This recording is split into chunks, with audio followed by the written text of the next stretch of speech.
जय श्री राधे। हर हर महादेव। हम लोग सावन में शिव पुराण के छोटे छोटे प्रसंगों को श्रवण कर रहे हैं। इसी श्रृंखला में द्वादश ज्योतिर्लिंगों की कथा और उनके महात्म्य का श्रवण हम लोग करने जा रहे हैं। तो कौन है ज्योतिर्लिंग? क्या ज्योति का लिंग, क्या इसका तात्पर्य है?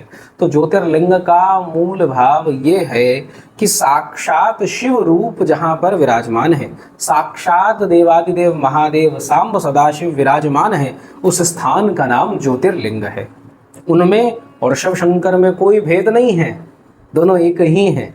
ये 12 के 12 जो स्वरूप हैं ये एक ही हैं। जब महादेव ने कृपा करी, भारत भूमि कृतार्थ हो गई, और जो इन द्वादश ज्योतिर्लिंग में से किसी एक का भी दर्शन कर ले तो ये कहना कि मैंने शिव शंकर का दर्शन नहीं करा, ये पाप है, ये पाप है। तो इसीलिए ऐसा अद्भुत है। तो कहाँ कैसे विराजमान है? तो 3 श्लोकों में शिव पुराण में शतरुद्र संहिता में वर्णन करते हैं। सौराष्ट्रे सोमनाथश्च श्रीशैले मल्लिकार्जुना उज्जैन्याम महाकाल ओंकारे चामरेश्वरः केदारो हिमवत्पृष्ठे डाकिन्याम भीमशंकरः वाराणस्यां च विश्वेशस्त्रयंबको गौतमी तटे वैद्यनाथश्चिता भूमौ नागेशो दारुकावने सेतुबंधे च रामेशो भुष्मेशश्च शिवालये। ऐसे करते हुए वर्णन है। सबसे पहले इस श्रृंखला में 12 ज्योतिर्लिंगों के नाम एक बार जान लें। श्री सोमनाथ महादेव, मल्लिकार्जुन महादेव, श्री महाकाल वो अमरेश्वर ओंकारेश्वर, हिमालय पर केदारेश्वर, भीमशंकर महादेव, श्री काशी विश्वनाथ महादेव, त्र्यंबकेश्वर, वैद्यनाथेश्वर, नागेश्वर, रामेश्वर और भुष्मेश्वर, ये 12 ज्योतिर्लिंगों के नाम हैं। ऐसा कहते हैं इन ज्योतिर्लिंगों के नामों का जो प्रतिदिन स्मरण करता है उस पुरुष का हमेशा कल्याण होता है, उसको कभी भी पराजय आदि नहीं देखनी पड़ती। तो इनमें सबकी हम चर्चा भी सुनेंगे और सबका महात्म्य भी सुनेंगे। सबसे पहले आते हैं इस श्रृंखला में सौराष्ट्रे सोमनाथश्च। सौराष्ट्र अर्थात गुजरात की पावन धरती पर श्री भूत भावन भगवान का आगमन सोमनाथ अर्थात सोम क्या, चंद्रमा, चंद्र के नाथ के रूप में हुआ। अब इसकी कथा क्या है, संक्षिप्त में कथा का प्रारूप कहेंगे। आप पढ़ना चाहते हैं तो कोटि रुद्र संहिता है, उसमें आप इन 12 ज्योतिर्लिंगों की बहुत विस्तार से कथा है, उसका श्रवण कर सकते हैं, उनका पाठन कर सकते हैं। तो संक्षिप्त में कथा ये है कि प्रजापति दक्ष हुए, उन्होंने अपनी कन्याओं का विवाह चंद्रमा के साथ कराया। चंद्रमा का जो प्रेम था एक के प्रति बहुत था, अन्य के प्रति उतना नहीं था। तो प्रजापति दक्ष को बड़ा दुख हुआ और उन्होंने श्राप दे दिया कि तुम्हारा शरीर क्षय होगा, रोग दे दिया, क्षय कारक रोग दे दिया। अब चंद्रमा को कोई ठौर नहीं मिला, क्योंकि धीरे धीरे क्षय होगा, खत्म होता जाएगा तो मृत ही हो जाएगा, बूंद बूंद भी निकल जाए तो बचता नहीं।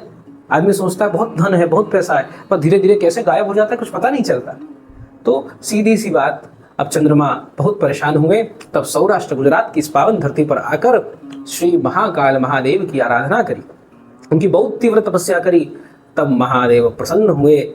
महादेव ने कहा देखो, जो श्राप की मर्यादा है उसको टालना तो उचित नहीं है। और ये श्राप भी इसीलिए हुआ क्योंकि प्रकृति का स्वरूप यही है, चंद्रमा का क्षय तो होता ही है भाई, चंद्रमा धीरे धीरे छोटा होता जाता है फिर बड़ा होता जाता है, तो यही स्वरूप है। परंतु क्षय कब होगा? जब तुम पूरे होगे। तो इसीलिए तुम मृत्यु को प्राप्त नहीं होगे, ये मैं तुम्हें वरदान देता हूँ। जब जब तुम्हारा क्षय होने वाला होगा, तुम कमजोर पड़ने वाले होगे, मैं तुम्हें पुनरुत्थान पुनर्जीवन प्रदान कर दूंगा। और साथ में जो चंद्रमौली भगवान हैं, जो भगवान श्री शिवशंकर हैं, उन्होंने उस चंद्रमा को अपने शीश पर धारण कर लिया। जो क्षय कारक चंद्रमा था उसको जगत पूज्य बना दिया। चंद्रमा के ऊपर बहुत कृपा करी है। तो ऐसा भी कहते हैं सोमनाथ में चंद्रकुंड भी है, जहाँ पर अगर कोई रोगी व्यक्ति स्नान कर ले और लगभग 6 महीने के समय वहीं दृढ़ता से तपस्या से रहे, स्नान करता रहे, सेवा करे, कोई बड़े से बड़ा रोग हो वो वहां पर जाकर सही हो जाता है। ऐसा अद्भुत धाम श्री सोमनाथ महादेव का है। तो ऐसे श्री सोमनाथ महादेव को हम प्रणाम करते हैं। इसके उपरांत अगला भगवान का स्वरूप बताया गया, श्री शैले मल्लिकार्जुन। श्री शैले, तो श्री शैले पर्वत का नाम है। उस पर्वत पर भगवान मल्लिका अर्जुन अर्थात भगवान पार्वती, भगवती पार्वती और भगवान शिवशंकर विराजमान होते हैं। मल्लिका लता स्वरूप है, अर्जुन वृक्ष स्वरूप है। अर्जुन भगवान शिव के लिए, मल्लिका माँ पार्वती के लिए। अब इनकी कथा क्या है? तो हमें चलना पड़ेगा भगवान शिवशंकर के परिवार की ओर, कुटुंब की ओर। अब जब कुटुंब होता है, परिवार होता है, तो परिवार में बालक भी होते हैं और बालक में होड़ होती है, प्रतिस्पर्धा होती है। कोई बालक कहता है मैं बहुत अच्छा हूं, कोई कहता है नहीं मैं बहुत अच्छा हूं। तो ऐसे ही भगवान श्री गणेश और कार्तिकेय जी के बीच में अद्भुत प्रतिस्पर्धा चालू हो गई। और इस प्रतिस्पर्धा में ये निकला कि भैया विवाह किसका पहले होना चाहिए। कभी श्री कार्तिकेय जी उनके कान खींचें, कभी गणेश जी कुछ करें। तो ऐसे करते हुए भगवान ने कहा कि इसका एक ही समाधान है कि जो भी ब्रह्मांड की परिक्रमा करेगा उसका विवाह सर्वप्रथम कराया जाएगा। ऐसा यहाँ पे कथा मिलती है। तो कार्तिकेय भगवान मुर्गन तो निकल पड़े परिक्रमा के लिए, शक्तिशाली भी थे, पर हमारे श्री गणेश जी महाराज उन्होंने शास्त्र का आश्रय लिया और कहा माता पिता के चरणों में ये समस्त ब्रह्मांड समाया हुआ है, इसीलिए माता पिता की ही परिक्रमा कर दी। और भगवान महादेव, भगवती पार्वती, अम्बा इतने प्रसन्न हो गए कि उनको तुरंत उनका विवाह हुआ। और जिनको आप रिद्धि सिद्धि कहते हैं अथवा सिद्धि बुद्धि इसमें ग्रंथ में कहा गया है, तो ऐसे भगवान श्री गणेश जी की दिव्य 2 धर्म पत्नी आ गई। अब इधर कार्तिकेय जी परिक्रमा करके आए तो उन्होंने क्या देखा, यहाँ गणेश जी का तो विवाह हो गया है, तो वो रूठ गए। अब वो रूठे तो कहाँ चले गए, यहीं श्रीशैल पर पहले आए थे। पर जब महादेव को लगा बालक अपना रूठ जाए तो उसको मना लेना चाहिए। कई बार बच्चे रूठ जाते हैं, तो बच्चे के अंदर अहंकार रहता है, माता पिता के अंदर और बड़ा अहंकार रहता है। ठीक है, कोई बात नहीं, कभी कभार होता है, तो अपने से चल के भी जाने में कोई बुराई नहीं है। संबंध बना रहना चाहिए। संबंध बहुत कठिन होते हैं और संबंध में एक बार अगर धागा टूट गया तो फिर गांठ पड़ जाती है। इसीलिए भगवान शिव शंकर ये सब हमको सिखाने के लिए कर रहे हैं। माँ पार्वती को लेकर वहां पे आए, पर कार्तिकेय जी रूठे हुए थे और कई मील आगे चले गए। तब शिव जी वहीं पर मल्लिकार्जुन अर्थात माँ पार्वती और शिव शंकर दोनों वहीं पर विराजमान हो गए। और जब किसी किसी विशेष दिन पर ऐसा कहते हैं माँ पार्वती जाती हैं और एक दिन पर शिव शंकर जाते हैं, श्री भगवान कार्तिकेय से मिलते हैं। तो ऐसे श्री शैले मल्लिकार्जुन, ऐसे मल्लिकार्जुन भगवान शिव शंकर को हम प्रणाम करते हैं। और उसके बाद उज्जैन्याम महाकाल, उज्जैन में महाकाल को कौन नहीं जानता। महाकाल की भस्म आरती किसने नहीं सुनी, किसने नहीं देखी, महाकाल के दर्शन श्रृंगार के किसने नहीं करे। बहुत प्रेम से सेवा होती है महाकाल की। तो ऐसा अद्भुत स्वरूप है भगवान का। ये तीसरा ज्योतिर्लिंग है जो कि उज्जैन में है, और उज्जैन को अवंतिकापुरी भी कहते हैं। तो ऐसा कहते हैं कि यहाँ दूषण नामक बहुत भयंकर असुर था और वेद नामक ब्राह्मण थे, तो उनके 4 पुत्र थे। अब ये दूषण आया और इसने सबका शिवार्चन बंद कर दिया। कोई शिव जी का अर्चन नहीं करेगा, कोई पूजन नहीं करेगा। अब तो सब जगह त्राही मच गई। कोई वैदिक यज्ञ नहीं करेगा, कोई भी पूजा उपासना धर्म का कृत्य नहीं करेगा। हाहाकार मच गया। भैया किसी की कुछ इच्छा है करने की, पर नहीं करने दिया जाए तो बड़ा दुख होता है, कष्ट होता है। और धर्म का काम हम तो अच्छी काम कर रहे हैं, कोई किसी की सहायता नहीं करेगा। सब मेरी सेवा करो, सब मुझे कर दो, मैं तुम्हारा भगवान। ऐसा अहंकार जब इसने करा तो वेद के जो पुत्र थे वो भगवान शिव शंकर का ध्यान करने लग गए। दूषण इनके सामने, उसको खबर लगी उसके गुप्तचरों से कि ऐसे एक ब्राह्मण है वो इनका ध्यान कर रहे हैं। तब तो दूषण जो है बहुत बावरा हो गया और वो असुर इनको मारने के लिए आया। जैसे इनको मारने के लिए उद्धत हुआ तो सब लोग तो डर जाते थे। भगवान का पूजन तो कर रहे हैं पर आस्तिकता नहीं है। बहुत सूक्ष्म बात है। शिव जी का पूजन तो कर रहे हैं क्योंकि करना है, वो काम नहीं दे, वो फल नहीं देगा। एक लोटा भी मत चढ़ाओ शिव जी पे। अगर हाथ जोड़कर उनको शिव मान के प्रणाम करेंगे तो काम बन जाएगा। बात बहुत समझने की है। भगवान शिव को, शिवलिंग को शिव मानकर प्रणाम करेंगे तो काम बन जाएगा। पर हमारे हृदय में ये तो पत्थर की मूर्ति है, ये भाव रहता है। परंतु जो महर्षि वेद थे उनके पुत्रों के हृदय में भाव नहीं था। बहुत ही वेदज्ञ, बहुत ही भाव से उन्होंने पूजा अर्चन करा और कहा शीश कटता है तो कटे, आशिक मरने ना डरे, पिए पियाला सोए।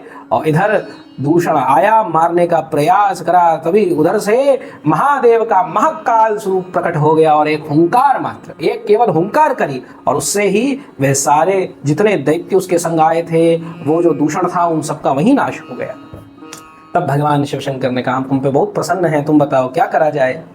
तब उनके पुत्रों ने ये वरदान मांगा, आप यहाँ पर ज्योतिर्लिंग के स्वरूप में विराजमान हो ताकि सभी भक्तों की कामनाएं यहाँ पर सिद्ध हो सके, उनको उत्तम गति प्राप्त हो सके। तभी से महादेव वहाँ पर विराजमान हो गए, अपने अनंत स्वरूप को वहाँ प्रकट कर दिया। और वहाँ जाने मात्र से, उज्जैन अवंतिकापुरी में प्रवेश करने मात्र से जीव अति पावन हो जाता है। ऐसी महिमा श्री महाकालेश्वर महादेव की है। ऐसे श्री महाकालेश्वर को हम बारंबार प्रणाम करते हैं। अब 5वें जो चौथे ज्योतिर्लिंग हैं वो कौन है? ओमकारे चामरीश्वर। ओमकारेश्वर भगवान का चरित्र आता है। तो कहते हैं कि भगवान शिव शंकर ने ये परम ऐश्वर्य संपन्न चौथा अवतार ओमकारेश्वर नाम से प्रसिद्ध हुआ, जो भक्तों को सब इच्छाओं की पूर्ति करने वाला है। इसकी कथा क्या आती है? कथा ऐसी है, पहले आपने विंध्याचल सुना होगा। विंध्य नामक पर्वत था, वो भगवान की बहुत आराधना करता, भगवान से बहुत प्रेम करता, भाव करता। और उसकी आराधना के प्रभाव से उसका स्वरूप और बढ़ता गया और बढ़ता गया और बढ़ता गया। इतना बढ़ गया कि देवताओं को भी कष्ट होने लग गया। सूर्य की किरणें भी इस पृथ्वी पर नहीं आ पाती, इतना विशाल काय उसका स्वरूप हो गया।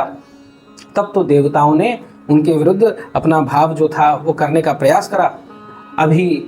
तभी नारद जी को निमित्त बनाकर भेजा।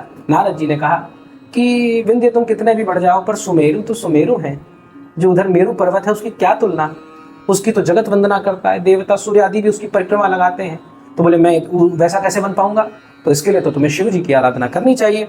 तब विंध्याचल जो है पार्थिव शिवलिंग की आराधना करने लग गए और भगवान शिव की ऐसी कृपा हुई, जो अहंकार, ये विंध्याचल क्या है, अहंकार का स्वरूप है कि मैं उतना बड़ा बन जाऊं। पर जब शिव पूजा में लगा, शिव अर्चन में लगा, तो वो अहंकार धीरे धीरे झुक गया और वो पूरा का पूरा विंध्य जो था वो आकर धरती पर पलट गया। इसीलिए आप कहें तो भारत की उत्तरी सीमा से लेकर दक्षिणी सीमा तक जो भी पर्वत श्रृंखला सब विंध्य ही है, सब विंध्याचल ही है। तो ऐसा अद्भुत इनका प्रभाव हुआ। तब भगवान शिव शंकर यहाँ प्रकट हुए और इसके ऊपर प्रणव में ओमकार नाम से स्थित शिव जी ओमकारेश्वर नाम से प्रसिद्ध हुए, और जो पार्थिव शिवलिंग का पूजन करते थे श्री विंध्य महाराज, वो परमेश्वर नाम से प्रसिद्ध हुए। इनके पूजन मात्र से ही भक्तों को अभिष्ट फल की प्राप्ति हो जाती है। ऐसे अद्भुत श्री ओमकारेश्वर एवं परमेश्वर ज्योतिर्लिंग को हम प्रणाम करते हैं। और 5वें ज्योतिर्लिंग के स्वरूप में है केदारो हिमवत पृष्ठे। हमारे केदारेश्वर बाबा, केदारनाथ जिनको हम कहते हैं, तो कह रहे हैं केदारेश नामक ये भगवान का 5वां अवतार है। ये ज्योतिर्लिंग के रूप में केदार क्षेत्र में हुआ, जो कि भगवान विष्णु का जो अवतार था नर नारायण, उनकी तपस्या से प्रसन्न होकर हुआ। नर नारायण भगवान तपस्या कर रहे थे, तब भगवान शिव शंकर ने वहां पर प्रकट होकर कहा कि वरम ब्रूहि, आप वर मांगे। तब नर नारायण भगवान ने कहा इतनी तपस्या के बाद आपके दर्शन हुए हैं, हम चाहते हैं आप यहाँ शाश्वत रूप से विराजमान हो जाओ, ताकि कोई भी व्यक्ति आए, इस संसार में कोई भी व्यक्ति आए, वो आपके साक्षात दर्शन कर सके, वो आपको साक्षात रूप में देख सके। जब ऐसा कहा तो श्री महादेव अत्यंत प्रसन्न हुए और वहीं पर शाश्वत रूप से विराजमान हो गए। केदारेश्वर अथवा केदारनाथ के नाम से भगवान की ख्याति हुई।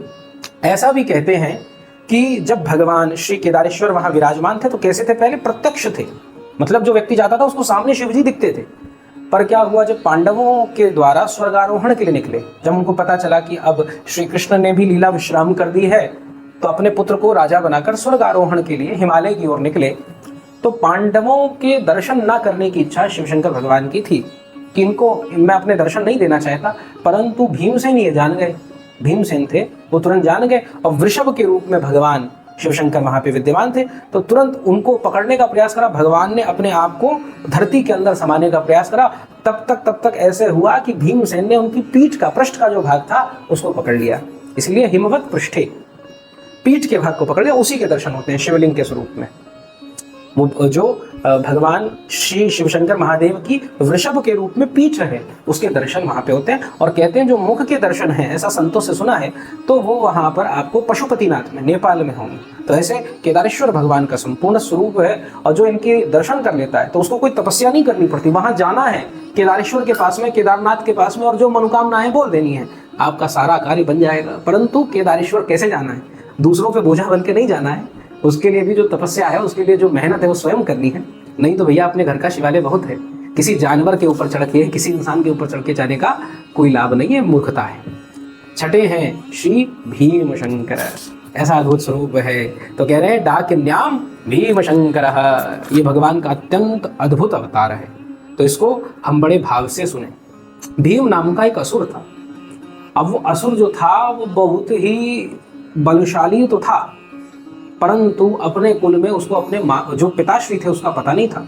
तो उसने अपनी माता से पूछा, तो माता ने परिचय बताया कि जो दशानन रावण है उन्हीं का छोटा भाई कुंभकर्ण तेरा पिता है।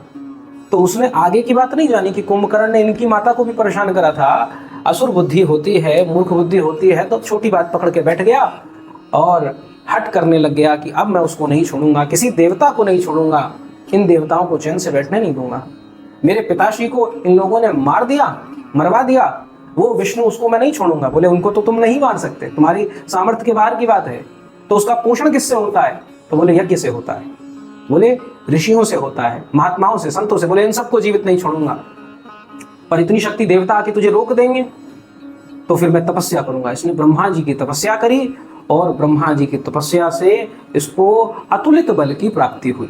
ब्रह्मा जी अत्यंत प्रसन्न हुए और कहा कि इसका सदुपयोग करना, पर असुर तो असुर, जो सुर नहीं है, जो अच्छा नहीं है, वही असुर है। तो असुर बुद्धि काम करने लगी और अस्कौ जन्मा जगमा ही प्रभुता पाही जाहि मद नाही। इस भीम की बुद्धि बौरा गई और क्या करने लग गया, सबको मारने लग गया, ऋत्विजों को, ब्राह्मणों को, जितने भी यज्ञ कराने वाले हैं, मंदिरों को नष्ट भ्रष्ट करने लग गया, राजाओं को कैद करने लग गया। तो ऐसे ही ये इसका अतुलित बल था, तो कोई मार इसको सकता नहीं था। तब इसने एक सुदक्षिण नामक राजा को कैद करा। पर ये जो राजा थे ये भगवान शिव के बड़े ही प्रेमी भक्त थे। अब सुदक्षिण राजा जो थे पहले तो बड़ी चिंताओं में रहते, बड़े राज्य के बारे में सोचते, पर जब जेल में कैद हुए तो नाचने लगे। कैदियों ने पूछा आप नाच क्यों रहे? अरे भैया, अब तक मैं बाहर था तो भगवान शिव के पूजन अर्चन का समय नहीं मिल पाया, पर अब तो यहाँ पर भगवान का मानसिक पूजन करूंगा। मानसिक पूजन करते हुए भगवान शिव की स्तुति गाना, भगवान शिव की आराधना करना, और धीरे धीरे जैसे भैया अमृत अपना प्रभाव दिखाता ही है, किसी जल में भी गिर जाए तो वो जल का कुंड अमर हो जाएगा, उसको पीने से अमृतत्व की प्राप्ति। जो अमृत था उसकी 4 बूंदें पृथ्वी पे गिरी, जिसको हम कुंभ महाकुंभ कहते हैं। हरिद्वार में लगता, प्रयाग में लगता, उज्जैन में लगता है। तो ऐसे ही महाकुंभ का स्वरूप है। क्या हुआ, अमृत आ गया, एक बूंद ही बहुत है। अब सुदक्षिण की भक्ति से इतना प्रभाव हुआ कि जितने जेल के कैदी थे सब के सब परिवर्तित हो गए, भजन करने लग गए। इसके सेनापति ने भीम को बताया, अरे जो भीम असुर था, कि महाराज आपकी ही जेल में शिव जी का भजन चल रहा है, सब नाच रहे हैं, गा रहे हैं, कूद रहे हैं, हर हर महादेव के नारे लग रहे हैं। तब तो वो दौड़ते हुए पहुंच गया, शिवर्चन करता है, मैं तुझको छोड़ूंगा नहीं, ये सुदक्षिण। अब जब बुलाया तब तो सुदक्षिण जी ने कुछ नहीं सुना, भगवान का भजन करते रहे। तब इसने खड़ग उठा लिया और मारने का जैसे प्रयत्न करा, तभी भगवान का वहां पर अवतार हुआ। जहां पर भगवान का अवतार हुआ वही स्थान डाकनी नाम से प्रसिद्ध हुआ। और भगवान ने अवतार लेते खूब जोर की गर्जना करी। इतनी गर्जना मात्र से जो भीम असुर था वो भगवान के चरणों को पकड़ के बैठ गया। गर्जना मात्र से भयभीत तो हो गया, इसका अतुल बल कुछ काम नहीं आया। भगवान शिव ने इसको एकदम संतुष्ट कर दिया। अब ये बेचारा भगवान शिव की शरणागत हो गया। भगवान शिव ने कहा, हे सुदक्षिण, तुम्हें इसने बहुत परेशान करा है, बहुत दुख दिया है, तुम बताओ तो इसका मैं वध कर दूं। पर सुदक्षिण इतने भाव में भरे हुए भक्त हैं, देखिए इनसे सीखिए। कह रहे हैं, हे शिव शंभु, अगर ये नहीं होता तो मुझे आपके दर्शन कैसे होते? इसकी कृपा से ही दर्शन हुए हैं। इसीलिए प्रभु आप अपने भक्तों के आधार पे अपना नाम रखते हैं, तो आपका जो स्वरूप यहाँ पे रहे उसका नाम मेरे नाम पे सुदक्षिणेश्वर नाम नहीं होना चाहिए, इस भीम के द्वारा ही नाम रखिए, इसका भी कल्याण करिए। इसीलिए भगवान का नाम भीम शंकर महादेव ऐसे नाम पड़ा। और भीम शंकर ज्योतिर्लिंग के रूप में भगवान वहाँ विराजमान हुए। जब भीम असुर ने सुदक्षिण का ये भाव प्रेम देखा तो उसका हृदय भी पसीज गया और उसने उस समय से ये वचन लिया कि मैं अपने बल का प्रयोग सत्कर्म में करूंगा। ऐसे भीम शंकर महादेव के चरणों में बारंबार प्रणाम है। और 7वें ज्योतिर्लिंग हैं काशी विश्वनाथ शंभु। इनकी भी कथा बहुत रोचक है। इनकी कथा अगर आपको सुननी है तो ब्रह्मांड के जब पैदा हुआ है ये ब्रह्मांड प्रकट हुआ है तब जाना पड़ेगा। जब ब्रह्मांड प्रकट हुआ, भगवान आदि शिव ने, भगवान महादेव ने प्रकृति पुरुष नामक 2 तत्व प्रकट करे। ये प्रकृति जो है ये भगवती है और जो पुरुष है वो भगवान नारायण है। उनसे कहा कि आप इस सृष्टि का क्रम आगे बढ़ाएं। तो कैसे बने? तो उनके मन में भाव आ गया तपस्या करने से होगा। पर तपस्या करें कहाँ? तो भगवान शिव ने एक पुरी का निर्माण करा, पंचकोशी पुरी उसका निर्माण करा। उसी को हम काशी कहते हैं, भगवान शिव के हाथ से बनी है। और उस स्थान पर श्री नारायण तपस्या करने लग गए। तपस्या करते करते ही कुछ स्वेद की बूंदें, जल की बूंदें उनके शरीर से निकली और वहीं पर समुद्र बन गया उसका। और धीरे धीरे वो समुद्र इतना बड़ा हो गया कि काशी उसमें डूबने लग गई। तब महादेव ने उसको वहां से, काशी जो भूमि थी उसको वहां से उठाकर अपने त्रिशूल पर धारण करा। और जो भगवान विष्णु थे और जो वहाँ पार्वती जी थी वहीं लक्ष्मी नारायण के स्वरूप में वहाँ सागर में विद्यमान हो गए। और जिस स्थान पर श्वेत की बूंदें गिरी थी वहीं देखकर श्री नारायण बड़े आश्चर्य हुए कि इतना सारा जल कैसे आ गया। तो भगवान ने झुका और देखने का प्रयास करा। उतने में भगवान के कानों का कुंडल गिरा और जिस स्थान पे श्री हरि भगवान विष्णु के कानों का कुंडल गिरा वही मणिकर्णिका हो गया। वही जहाँ पर लोग जाते हैं सब हर हर महादेव करते हैं, वो मणिकर्णिका भगवान विष्णु के कुंडल गिरने के कारण उसका नाम हुआ मणिकर्णिका। तो ऐसे उसका नाम पड़ गया। और यहाँ पर अपनी आराधना करने के लिए भगवान शिवशंकर ने जो अपना रूप प्रकट करा वो विश्वेश्वर स्वरूप था, विश्व के ईश्वर के रूप में स्वरूप था। इसी कारण भगवान को विश्वनाथ कहा गया। बोलो श्री विश्वनाथ महादेव की जय। ऐसा अद्भुत भगवान का स्वरूप है। और कहते हैं काशी में जो व्यक्ति जाता है, काशी मरणान मुक्ति ही, काशी में मरने से मुक्ति तो निश्चित मिलती है। भैरव यातना होती है तो भगवान भैरव क्या करते हैं, काल भैरव आते हैं, जितने भी जन्म होने सब एक सेकंड में उसको सारे के सारे जन्मों का कष्ट एक सेकंड मात्र में, एक सेकंड भी बड़ा, एक क्षण मात्र में उसको कराकर भगवान के पास मुक्त नित्य शुद्ध बना देते हैं। तो ऐसा अद्भुत काशी का महात्म्य है और काशी के विषय में जानना चाहिए। काशी हो, वृंदावन हो, ये सब जो धाम है, इनकी रज, इनका जल, इसका ले जाने का निषेध है। जो भगवान की अयोध्या है, दिव्य धाम है, इनके जल, इनके रज का थोड़ा निषेध करा जाता है। क्यों? बड़े भगवान की तपस्या करके यहाँ पर ये लोग आए हैं, सब संत महात्मा ऋषि पुरुष हैं, तो इसीलिए नहीं ले जाना चाहिए, ऐसे महापुरुष कहते हैं। बाकी आपकी इच्छा। और 8वां शिवलिंग जो है वो है त्र्यंबको गौतमी तटे, त्र्यंबक भगवान का स्वरूप। तो महर्षि गौतम की यहाँ पर कथा आती है। महर्षि गौतम पर एक बार मिथ्या आरोप लगा दिया गया। एक गाय थी, उसको कुछ खवा रहे थे, उस गाय की किसी न किसी कारण शरीर शांत हो गया, तो अन्य ब्राह्मण जो द्वेष करते थे उन्होंने आरोप लगा दिया तुम पे गौहत्या है। अब श्री गौतम ऋषि बड़े परेशान हुए, अब क्या करा जाए। तो उन्होंने पहले तो बहुत विस्तृत बता दिए, परंतु फिर अंत में एक सूक्ष्म उपाय बताया। अगर तुम गंगा जी को यहाँ पर ले आओ, इस स्थान पर ले आओ, भगवान शिव शंकर को प्रत्यक्ष यहाँ पर ले आओ, कई 100 पार्थिव शिवलिंगों का, कई सहस्त्र पार्थिव शिवलिंगों का नित्य पूजन करो, तब हम, और इस ब्रह्म पर्वत की परिक्रमा 3 परिक्रमा करो, तो हम मान लेंगे कि तुम्हारी ये ब्रह्म हत्या झूठी है, ये ब्रह्म हत्या से तुम मुक्त हो गए हो। जब ऐसा उन्होंने कहा, गौतम ऋषि तो बहुत पवित्र हृदय के, उन्होंने स्वीकार कर लिया। अब इधर गौतम ऋषि तपस्या में रत लग गए, पार्थिव शिवलिंग बनाने लगे, पर पार्थिव शिवलिंग मात्र 100 का 101 हुआ ही था, उतने में भगवान शंकर प्रकट हो गए। और शंकर भगवान ने कहा कि मैं तुम पर अत्यंत प्रसन्न हूँ, वर मांगो। तो अब गौतम ऋषि क्या कहें? गौतम ऋषि ने कहा आप मुझे इस ब्रह्म हत्या से मुक्त कर दीजिए, मुझे बड़ा अपवित्र अनुभव हो रहा है। तो भगवान शिव शंकर ने कहा आप पे कोई ब्रह्म हत्या नहीं है, इन लोगों ने मिथ्या आरोप लगाया है। तो शिव शंकर भगवान ने क्रोध में भरकर कहा कि इनका नाश कर दें, क्या करें। गौतम ऋषि का औदार्य देखिए, प्रेम देखिए, कृपा देखिए। उन्होंने कहा इनका कुछ मत करिए, अगर ये ना करते तो मैं आपकी पूजा ना करता तो आपके दर्शन कैसे मिलते। इसीलिए प्रभु आप कृपा करें, इन ब्राह्मणों की इच्छा थी कि यहाँ पे गंगा आ जाए, आप अपनी भगवती गंगा से प्रार्थना करिए कि यहाँ पर आकर प्रकट हो जाए, गंगा को आदेश दें।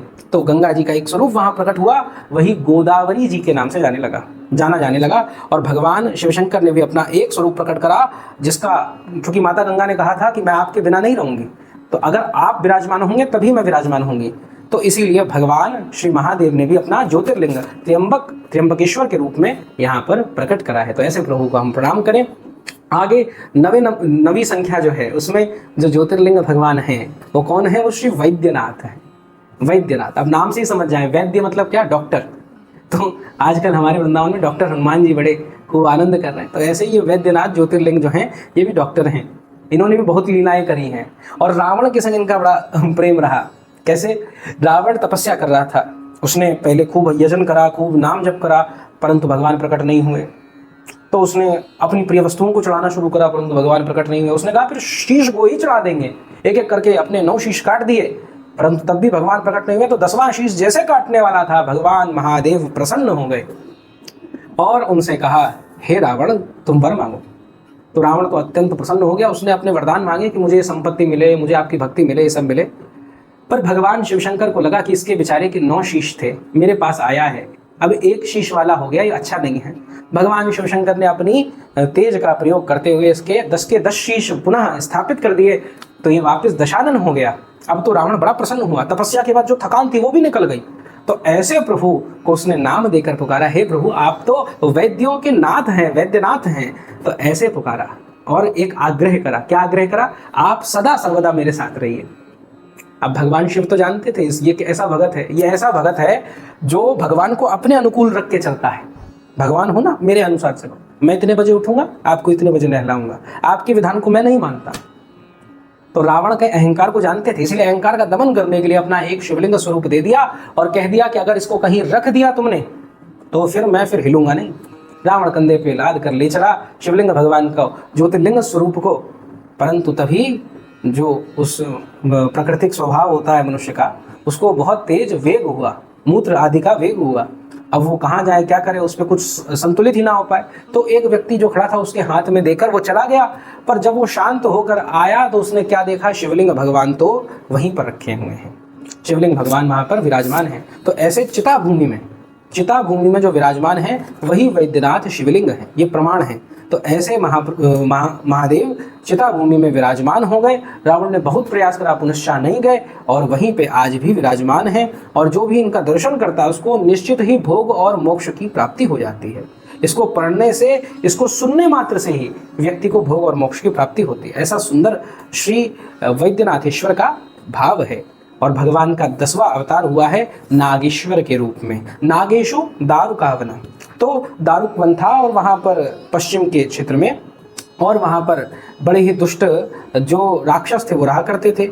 अब उन राक्षसों का अंत करने के लिए जो ऋषि महर्षि थे, औरव आदि ऋषि थे, उन्होंने एक वैश्यों का स्वामी था सुप्रिय, उसको निमित्त बनाया, भगवान शिव की आराधना करी और भगवान शिव ने वहाँ अवतार लिया और सभी राक्षसों का नाश करा और भगवान वही विराजमान हो गए। वही नागेश्वर शिवलिंग ज्योतिर्लिंग के रूप में विख्यात हुआ। भगवान का 11वां अवतार आप सब जानते हैं, वो अवतार है रामेश्वर के रूप में। हमारे भगवान श्री भगवान श्री विष्णु का हृदय शिव और शिव जी का हृदय विष्णु, यह अद्भुत प्रसंग उसी को दिखाता है। तो कह रहे हैं रामेश्वर के रूप में भगवान शिव का यह अद्भुत अवतार हुआ है। इस समस्त महापातकों का नाश करने वाला है। रामचंद्र को अत्यंत प्रिय और श्री रामचंद्र द्वारा ही स्थापित यह ज्योतिर्लिंग, इसके दर्शन करने मात्र से ही उस व्यक्ति की विजय निश्चित हो जाती है। विजय निश्चित हो जाती है। आप किसी युद्ध लड़ने जा रहे हैं, आपको कोई बहुत बड़ा कार्य करना है, रामेश्वर भगवान के दर्शन करने मात्र से ही उसकी विजय निश्चित हो गई। इसकी महिमा पृथ्वी पर अद्भुत है, अतुलनीय है, हर प्रकार का मनोरथ सिद्ध करने वाला है। और ये कैसे बना, आप सब कथा तो जानते ही हैं। भगवान श्री राम जा रहे हैं, शिवलिंग का पूजन करना है। कहीं ऐसी भी मिलता, हनुमान जी को भेजा भी था कि कोई बाण लिंग हो, नर्मदेश्वर हो, उनको ले आए, पर नहीं मिला। तो भगवान ने, इधर मुहूर्त निकल रहा था, बालू का ही शिवलिंग बनाया और भगवान शिव अत्यंत प्रसन्न हो गए। अब देखो, राम जी और रावण के युद्ध में, भगवान श्री राम और रावण के युद्ध में देखो तो राम भी शिव भक्त हैं, रावण भी शिव भक्त है। श्री राम जी के द्वारा भी स्थापित एक ज्योतिर्लिंग है रामेश्वर, और रावण के द्वारा स्थापित भी एक ज्योतिर्लिंग है वैद्यनाथेश्वर। परंतु अंतर क्या है? भगवान श्री महादेव कहते हैं रावण मेरा दुष्ट भक्त है, दुष्ट भक्त है, अहंकार युक्त भक्त है, विकार युक्त भक्त है। और राम कैसे हैं? राम ऐसे हैं जिनका मैं भक्त हूँ। ये यथा माम प्रपद्यन्ते तांस तथैव भजामि हम, ये वाली बात कि मेरा जो जैसे भजन करता है मैं भी उसका वैसे ही भजन करता हूँ।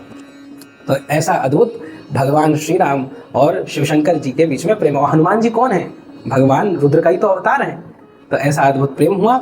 और ऐसे भगवान रामेश्वर का जो दर्शन करता है, जो भाव करता है, जो वहाँ पर जाता है, ऐसा कहते हैं वहाँ पर जो गंगा जल चढ़ा दे, वहाँ पर यहाँ लिखा है तमचा गंगा जले नैव, वहाँ पर जाकर गंगा जल स्नापिष्यति यो नरः रामेश्वरम च सद्भक्त्या सजीवन मुक्त एव ही। वहाँ पर जाकर कोई व्यक्ति अगर गंगा जल चढ़ा देता है, गंगा जल से भगवान शिव का स्नान करा देता है, वो जीवन मुक्त हो गया। इस संसार का सबसे बड़ा चक्र है जीवन और मृत्यु का। इस चक्र को तोड़कर निकल गया, इसको तोड़कर भगवान के पास सदा सदा के लिए व्यवस्थित हो गया। ऐसी कृपा भगवान रामेश्वर की है। तो ऐसे रामेश्वर ज्योतिर्लिंग को हम सब प्रणाम करते हैं। और उसके बाद में घुष्मेश्वर भगवान का अवतार। तो एक घुष्मा नाम की स्त्री थी, भगवान शिव का बहुत भजन करती थी। उसकी जो बहन थी सुदेहा, उसको बहुत जलन होती, तो उसने जलन के मारे उसी के पुत्र को, घुष्मा के जो पुत्र थे, उसको लिया और इसको अपनी बहन को कष्ट देने के लिए, इसकी बड़ी प्रशंसा होती है, समाज में बहुत इसका आदर होता है, तो इसको सबक सिखाने के लिए उसके पुत्र को मार दिया और उसके भाग करके उस सरोवर में फेंक दिया। इधर घुष्मा को पता चला कि उसका पुत्र मारा गया है, तो परिवार वाले सब जन रोए, पर घुष्मा कहे जैसी शिव की इच्छा, शिव जी की कृपा से ये मेरे पास था, अब शिव जी की कृपा, शिव जी की इच्छा नहीं है तो चला गया, इसका प्रारब्ध, इसका भाग्य, मेरे पास इतने दिन का सुख होगा। अब ये वैराग्य की बातें संसारी आदमी थोड़ी ना समझे, सब गाली देने लगे, कैसी माता है, अभी भी शिव पूजन कर रही है, अभी भी भगवान का अर्चन करती है। और सत्य बात बताएं, कई बार संकट की स्थिति होती है और उस संकट की स्थिति में कभी घर के बड़े बूढ़े बच्चे पूजा कर रहे होते, हम लोग डांटने लग जाते हैं, पर ये नहीं जान पाते क्या पता वो संकट इनकी पूजा से ही टल रहा हो, क्या पता इतना बड़ा ऐश्वर्य जो खड़ा है वो एक शिव जी की बेलपत्र चढ़ाने का प्रसाद हो। तो इसीलिए ऐसा नहीं करना चाहिए, परंतु हमारा स्वभाव होता है किसी दूसरे के भक्ति भाव को ठेस पहुंचाना कदापि उत्तम नहीं है। तब घुष्मा जो थी वो तो नहीं मानी और 101 पार्थिव शिवलिंग को लेकर उस सरोवर के पास में आई, उनका पूजन करा अष्ट नामों से, भगवान के 8 नामों से उनका पूरा अर्चन करा। उसके बाद जैसे विसर्जन करने लगी, देवादिदेव महादेव से रुका नहीं गया। इतना प्रेमी भक्त, संतान मर गई इसकी, माता के लिए सबसे बड़ी बात होती है पुत्र, परंतु इससे रुका नहीं गया, इसने मेरा पूजन नहीं छोड़ा। महादेव वहीं प्रकट हो गए, उसके पुत्र को भी पुनर्जीवित कर दिया और कहने लगे, तू बता, इस तेरी बहन सुदेहा ने ही इस पुत्र का वध करा है, तेरे पुत्र का वध करा है, तू बता, तो अभी मैं उसको मृत्युदंड दे दूं, तू जो कहे वो मैं कर दूंगा। परंतु भूष्मा कितनी दयालु है, देखिए वो कह रही हैं कि नाथ, आपके दर्शन मुझे आज हो पाए हैं। उसमें कहीं ना कहीं सुदेहा का अर्थ है। देखो 3 ज्योतिर्लिंगों की कथा है, गौतम ऋषि की भी कथा आई और इधर भीमशंकर महादेव की कथा, और ये तीसरा।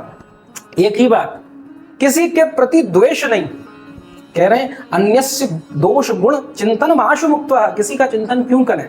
हम लोग यहाँ पंचायत बैठाते हैं कि हाँ वो ऐसा है, ये वैसा है, वो अच्छा है, वो बुरा है। ये ऐसे लोगों को भगवान के दर्शन नहीं हो सकते। सत्य बात यही है, सबके प्रति जीव मात्र पर दया, जिसके अंदर ये भाव है उसी को भगवान की प्राप्ति होती है। चाहे महादेव की हो, चाहे श्री कृष्ण को हो, चाहे पर वृंदावन की युगल भक्ति, रस की भक्ति हो, उसी को प्राप्ति हो सकती है।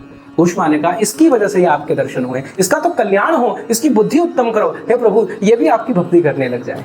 जब ऐसा भाव सुदेहा उसकी बहन ने देखा, अब तो रहा ना गया, चरणों में लौट पड़ी, रोने लग गई कि नहीं नहीं बहन, मैंने बहुत अपराध कर दिया, बहुत गलत कर दिया, तू मुझको क्षमा कर दे। ऐसे भगवान महादेव ने कहा, वर मांगो। तब उसने वर मांगा कि आप यहीं पर शाश्वत रूप से विराजमान हो और जो भी आपसे कामना करे उसकी सभी कामना, सभी मनोरथों को आप पूर्ण करें। तभी भगवान घुसमेश्वर के रूप में वहां पर प्रकट हो गए और ये भगवान का 12वां ज्योतिर्लिंग के स्वरूप में अवतार है।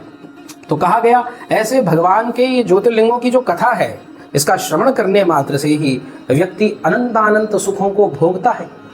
उसके प्रारब्ध में जो जो सुख हैं, पाप तो सारे कट जाते हैं, इसीलिए सुख को भोगता है और फिर भगवान श्री महाकाल महादेव के पास आकर मुक्ति को प्राप्त हो जाता है। ये भोग और मोक्ष को देने वाला 12 ज्योतिर्लिंगों का चरित्र है, इसको हमने आपको सुना दिया है। इसको सुनने मात्र से इसकी फलश्रुति बताई गई है। जो एकाग्रचित होकर इसको पढ़ता है, सुनता है, समस्त कामनाएं पूर्ण हो जाती हैं, समस्त मन के भाव पूर्ण हो जाएंगे। 12 ज्योतिर्लिंगों के नाम लेना शुरू करिए, जो कामनाएं मन में प्रारंभ में और अंत में कह दीजिए, अपने आप पूरी हो जाएगी। उत्तम है तो आपकी हो ही जाएगी और उसके बाद भगवान शिव को प्राप्त कर लेता है। ऐसा 12 ज्योतिर्लिंग महत्व शिव पुराण के अंदर वर्णन है। तो ऐसे भगवान शिव शंकर, देवादिदेव महादेव, सांब सदाशिव के चरणों में बारंबार प्रणाम, आप सबके चरणों में बारंबार प्रणाम।